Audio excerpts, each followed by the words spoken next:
In the 2016 edition of the African Women Cup of Nations have arrived Cameroon. The Super Falcons of Nigeria and the Black Queens of Ghana arrived yesterday at the Douala International Airport. Tonight we look at the Super Falcons of Nigeria, 9 times title holders of the competition. We shall be taking you to Boya, the chief town of the southwest region, to look at their arrival and just how prepared the town of Boya is as far as receiving the 2 delegations is concerned. Tonight we equally look at the upsurge of filling stations in the city of Douala and the danger it poses to surrounding residents. And we will be told in the report by Innocent Aze that several filling stations in Douala have violated the 1998 law. This and more will be yours, plus my guest tonight will be making an analytical. We'll be analyzing the 2016 Nations Cup D-Day -2. Stay with us.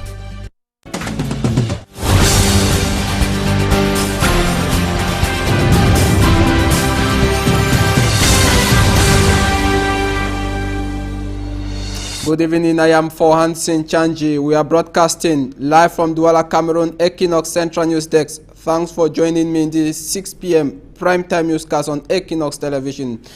5 out of 7 countries taking part in this year's edition of the African Women Cup of Nations are already in Cameroon, and 6 out of the 8 participating teams of the 2016 Women AFCON have taken their respective headquarters in Yaoundé, Limbe and Boya. The Super Falcons of Nigeria arrived at Douala International Airport yesterday. Before they arrived were the Black Queens of Ghana, who were equally received by authorities at the airport. And after the usual protocol, the 32-man team from Nigeria took off to their base in Boya at the Parliamentarian Flat. Equally, the Black Queens of Ghana are at the Parliamentarian Flat. Meantime, the Kenyans had already arrived Cameroon. That was last week. The Egyptians arrived Cameroon yesterday at the Yaoundé Simaleng International Airport. Our reporter Etienne Pascal Azege was present at the Douala International Airport yesterday night, and he had some excerpt for the 6 p.m. newscast. Our vision is to come here and to defend our title. We won in Namibia 2014. We are here to defend our our title, and we know the Cameroonian team that are in the Group A, we are in the Group B. So, but we'll see how it goes, because we are here for a mission. Everybody, when you come for a championship like this, everyone is prepared. So just like the Cameroonian team and the other team in the group, we are prepared to come and play. My name is Ohaleus Nachimavis, the assistant captain of the team. How was the flight? Our flight was great, it was awesome. We got here in good condition and we are happy about that. So, as the team captain of the Super Falcon, what is the ambition during this competition? Our ambition is to play, to showcase ourselves, and then to defend our trophy we won in the last edition. Oh, no. Not afraid? No, we are not afraid, because Cameroonians are not even in the group stage with us, so we have to play other teams before we can talk about Cameroon or South Africa or whoever.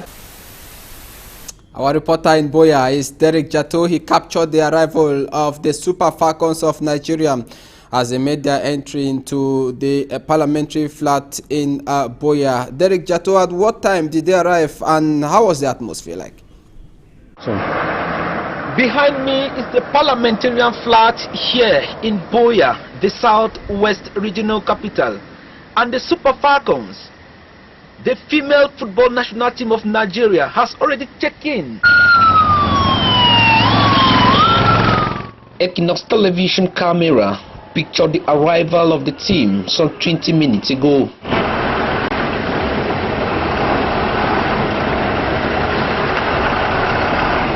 This bus, designed and painted with the colors of green, white, green, was not only announcing its content, the female football team of Nigeria, but was also reminding the players of their mission here, the Women African Cup of Nations, Cameroon 2016.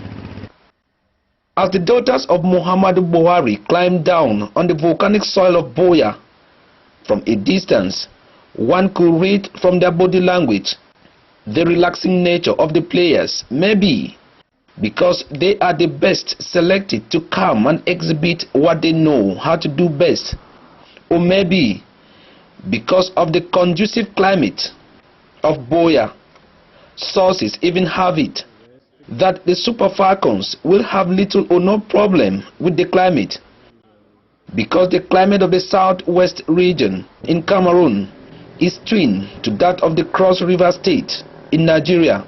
Nigeria is the first team to have arrived Buea, and also present to welcome them was His Excellency Dan Waringwazem, the Nigerian Consul General for the Northwest and Southwest regions. And the time is 9:20 p.m. this Wednesday. Derek Jato for Equinox Television News, Parliamentarian Flat, Buea, signing out. Interesting, Derek Jato, that you had the first images as far as the arrival of the Super Falcons of Nigeria is concerned. Now, there will be 8 teams that will play 16 matches as far as the 2016 female version of the African Cup of Nations is concerned. These 8 teams will be gunning just for one title, and that is why our reporter, Smart Njikan Gabriel, now looks at the 2 groups, the teams in the 2 groups, and now gives us the fixtures for this weekend. The Super Falcons of Nigeria will in 2 days' time begin the battle to reconquer the trophy they won in Namibia in 2014 as the 10th edition of the African Women's Championship kicks off in Cameroon. To do this, they must battle hard with other strong nations like Cameroon, South Africa, Ghana, and to an extent Zimbabwe. Taking you through a ride of the various groups, Group A, that will be based in Yaoundé, will see host nation Cameroon, that will be appearing in the tournament for the 12th time, locking horns with Egypt appearing for the 2nd time, South Africa playing in its 12th tournament, and Zimbabwe that will be competing for the 4th time. In Group B, based at the seaside resort town of Limbe, tournament favorite with 9 trophies, the Super Falcons of Nigeria will have to battle their way to the top as they face debutant Kenya, Mali that will be serving the tournament for the 6th time, and an experienced Ghanaian squad participating for the 12th time. On Saturday, when the tournament kicks off, the indomitable Lionesses will tackle Egypt in the inaugural game, while later in the evening, South Africa will handle Zimbabwe. Group B teams go to the pitch on Sunday with defending champions Nigeria to challenge Mali in a West African derby and Ghana to challenge Kenya. And the town of Buea is already vibrating to the rhythms of the 12th edition of the African Women Cup of Nations. The #1 man in Buea is the mayor of the Buea municipality, Patrick Ekema Esunge. Our Southwest regional correspondent is Derek Jato. He caught up with the men, and the mayor told the numerous visitors in Buea that the town of legendary hospitality is ready to receive them. Derek? I just visited the Nigerian delegation that arrived yesterday. Mayor Ekema Patrick Esunge says his municipality Buea is not only at the center of the Female African Cup of Nations, but Buea subdivision is also ready for the event. The whole town is being given a facelift in terms of electrification. As you can see for yourself, the streets are now quite airy and spacious. Starting from his office, sanitation has been one of the Buea Council's priorities. The council walls are receiving the last coat of paint. The conference hall already decorated. The fence and the surroundings had long been kept in order, and security measures have not been left out. And we can assure you, I speak as a member of the local committee, that we are set, and we are quite optimistic that our visitors will be quite satisfied with the facilities that we're going to offer today. Identifying hospitality with a Buea man, Mayor Ekema Patrick Esunge says his office has made provisions to assist those who will be in need. In an event where we find somebody a little bit frustrated, please don't hesitate to bring such a case forward to the council. We have made provision to cater for such situations. and in that way we will be giving the country the image it has carried and what it deserves. From the governor's office to the Buea Council chamber, Bongo Square, Moliko, described as the social heartbeat of Buea, to Mile 17, is a testimony of a clean Buea to welcome Africa for the female African Cup of Nations. Derek Jato ending that report there and ending this special package as far as the 2016 Women African Cup of Nations is concerned. We shall continue in the second segment of this news with my guest tonight, who is a sport analyst. But before we go to the toy department of the news, in the second part of this news, we tell you about SDF MPs who have revealed they are supporting the strike action that has been going on now for over a month, undertaken by common law lawyers in the country. They equally criticize a recent meeting held between some CPDM MPs of the Anglophone extraction as well as the common law lawyers in Yaoundé. Roland Akon tells us more. SDF MPs say they are not part of a meeting between striking Anglophone lawyers and CPDM MPs in Yaoundé Tuesday, describing the meeting as a masquerade. What the CPDM members of Parliament of Anglophone extraction are doing is a reaction to the position we are taking and an attempt to deceive and lure them and send them to sleep. That's all. If we have mentioned them, it's because we know their characteristic manner of behavior whenever we raise issues concerning the Anglophones in Cameroon. Honorable Joseph Mbandam, speaking to reporters in Yaoundé Wednesday, called on Cameroonians to join teachers in their upcoming protest, explaining why. It is an issue concerning all of us, and if the teachers come out, we should join them. I think if the citizenry joined the lawyers in Buea, things might have been different. So it is our wish that Cameroonians should accept, especially those of you who are jealously guarding the Anglo-Saxon system that were brought into this union to continue as we want. We should be able to join the manifestors, the protesters, so that we bring this matter to a good and comfortable solution. The SDF party, Barrister Mbandam says, is in full support of the protest by Anglophone lawyers. We had given our support and their encouragement to go ahead. Before we got to Parliament, they were already being brutalized. And let me inform you that the national chairman of the SDF was right in the street in Bamenda when they started brutalizing them and throwing tear gas on them. Tear gas was thrown also even on the national chairman. Mbandam did not mention federalism, but he criticized what he termed the highly centralized system in Yaoundé. It now requires a political will to decide to depart from this anachronistic attitude of running our country through a kind of centralized system that has done to us no good. We are thinking that Cameroonians of goodwill and even the international community will join hands with us in this endeavor. The SDF MPs say they are angry over an alleged ploy by Yaoundé to destroy English law and English education, what they describe as the foundations of the union between East and West Cameroon. My guest tonight is Ndengwa Martin. He is a sport analyst. We shall be coming back in the second segment of this newscast to talk AFCON 2016. But before we go, we talk about bad road potholes, stagnant water which breeds mosquito. This is what the people of the Bepanda 3 Baham neighborhood are going through. They are calling on authorities of the Douala 5 Council to do something about the condition of the roads. Indira Ayuk. This young man working at a nearby garage in Bepanda 3 Baham neighborhood has taken up the challenge of scooping out liquids and dirt from this pool of repugnant stagnant water every morning. Those who stay close to the black pool of water complain that they now have to fight against mosquitoes and consequently malaria, since this pool was indirectly created for them by a road construction company. People when they don't can fix the roof, they make the water make big small. They don't deny. We are told by the victims that the rehabilitation of a nearby road is the cause of their worries.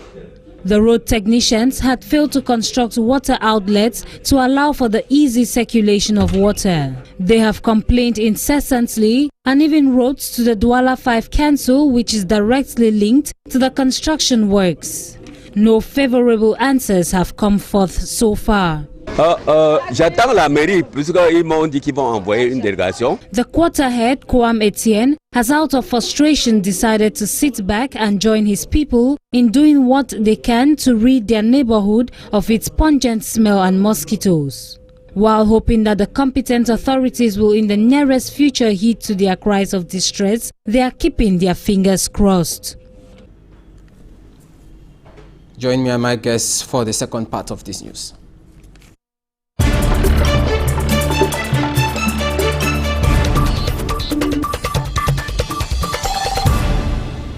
You're welcome to join us in the second part of this news. My guest tonight, Ndengwa Martin. Good evening. Good evening, Hansen, and good evening, televiewers. You are a sport analyst, and tonight we're talking the AFCON 2016, the female version. Now, you follow the report by Smart, Njika, and Gabriel, 8 teams who are gunning for one title. When you look at the Super Falcons of Nigeria, definitely they are the favorite in this year's edition. Absolutely right. The Nigerian team, as we heard in the report, they've won this tournament 9 times, and they are not here for a joke. I think it's a team that has been built over time, and they have a backup, which is their nursery, that each time the older generation is aging out, the younger ones are taking over, and so they take over in that same team, and that's why the team has maintained that stamina for a very long time. So I think coming to this tournament, they are coming with still that ambition, or that desire to defend their title, and if possible, they grab the tournament.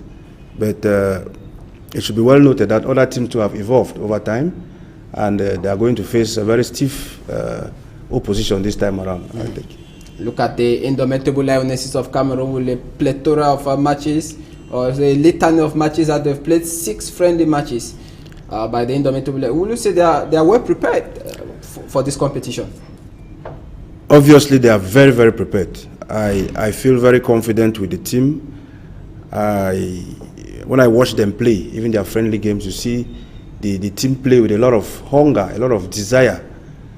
Secondly, they are the host, and so automatically they have that home support for the team, and we expect that they defend the crowd that will stand behind them.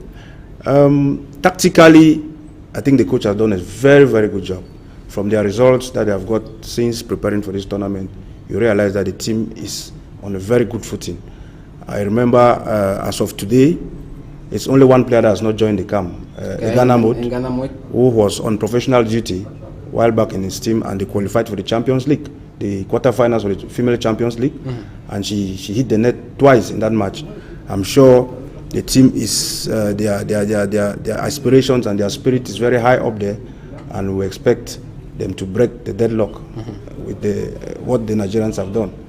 The Nigerians are quite prepared for a final. Nigeria between Nigeria and Cameroon. We heard during an excerpt there by Etienne Pascal Azege at the international airport. They said they know Cameroon is in the other group, Group A. They are definitely preparing to meet Cameroon in future. Now, when you look at the organization of this African Cup of Nations, even though we are yet to commence, when you look at the organization, do you think it's the best so far by Cameroon? 44 years after Cameroon hosted the last major tournament like the Nations Cup, which was the Men's Nations Cup, they still do things as an amateur. It's surprising and embarrassing to understand that at the level of organizing this tournament, which everybody was expecting that maybe it's like a trial tournament which could showcase what will come in 2019. But we are so embarrassed that the basic logistics, transportation, it's not well taken care of. And so it takes us back. Maybe they think we are still in the dark ages. Our organizers should know that the social media exposes everything that they do. So there's just no way you could hide and say things which are not right. We saw the bosses that they hired to carry the different teams, and it was just a mess. We don't know what kind of organization they did at that level. It showcases just how the organizing committee is doing a very poor job. The road infrastructure, not to talk about that, is so bad. Majority of the fans that will watch the matches in Limbe or even in Yaoundé will certainly leave from Douala, from the economic capital, maybe to get down to Limbe. But Helio, you can't cross that Bonaberi bridge in less than 2 hours nowadays. It's just a hell. So I think to a more lesser or more extent, it discourages supporters to be going to the field. So I think for organizational, the organization of the tournament has not been so well. And all what I pray here is let the tournament go hitch-free, despite all those shortcomings. We understand in organizing a tournament, a major tournament like this, you must have some small shortcomings. But let them be very, very petty things. Let it not be major things like road infrastructure is not available, logistics to transport different delegations to their hotels and to the pitches is not there. The Yaoundé Omnisport Stadium is still under construction. So you see, there are so many things that is trying to make us think that we were not ready to host this tournament. Just about 5 days to the start of this tournament, the FECAFOOT president Tombi Aroko Sedeki came out with a communique, spelling out some of the remuneration, should I call it the bonuses that the Lionesses will be having. At least it's a plus. 25 million francs CFA should they win the competition. We've always been hearing about fighting over match bonuses. Obviously, it's a home-based, it's a home-organized tournament. They could not let that kind of thing blow out of the camp of the players. So it's but proper and normal that they should. Those are things that they should always prepare in advance. It's not a strange thing for him to announce that they are paying players bonuses. Even though the presidential text in 2014 said it should be out 3 months at least to the kickstart. Exactly, that's what I'm saying. It's no strange issue that they should announce the payment of match bonuses to the players. The players are defending the national interest and the national flag. So at any given time, it's not 5 days or 3, 4, 1 week to the tournament that you have to tell the players these are your motivation.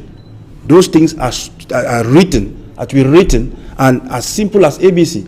The players are getting to this stage of the tournament, this is what they expect. After this level, this is what they expect. They win the finals, this is what they expect. It's very clear. So for me, is just announcing something that was supposed to be done earlier at this moment to give us the impression that they're doing a marvelous job. Still, well, to me, at least they have done it. The only thing is that let's see how it goes, so that let them pay the money. Let them announce, and then behind we start getting the facts. There's no money, and small petty things like that. Okay. All right. So you'll be watching the match where? Obviously, I'll watch. I can get some matches in Limbe. I'll make 1 or 2 attempts. Cameroon, Egypt, Saturday. I think Cameroon will carry the day. Why? Cameroon will carry the day. I'm not good in doing pronostics, but from from our team preparedness, I know they'll obviously carry the day. All right. It was a pleasure having you, Ndengwa Martin. I'll always be available. Thanks so much for everything. It was equally a pleasure being with you tonight in this day's edition of the 6 p.m. primetime newscast on Equinox Television. Good night.